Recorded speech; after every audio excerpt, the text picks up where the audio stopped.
Severina Barbosa Lima, a Cândida Feição. Nasceu na rua 15 de Novembro, antiga Boca da Caixa, no centro de Arapiraca. As brincadeiras de boneca, rodas, entre outras ocupações lúdicas, e as memórias do movimento da rua 15 de Novembro são retratos guardados em seu álbum mental. Presenciou muito as destaladeiras de fumo, trabalhando ali no Baixão, ainda curral de fumo. Traçou sua existência na rota sequencial da dignidade.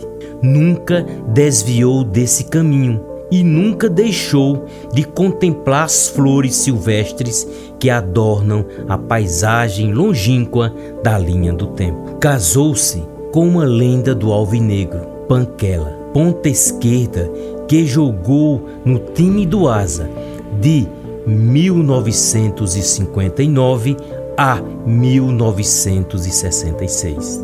Muitas vezes foi assistir aos jogos do Asa ainda no campo de Poeirão. Algo ficou marcado muito quando Panquela marcou um gol contra o Flamengo do Rio de Janeiro, aqui em Arapiraca. Esposa, mãe, foi pintora de aguadores que tanto serviu para lançar água nas plantas de fumo.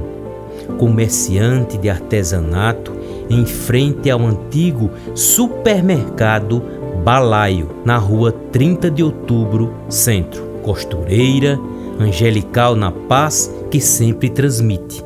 Irrevogavelmente, Severina Barbosa Lima é uma das raízes de Arapiraca.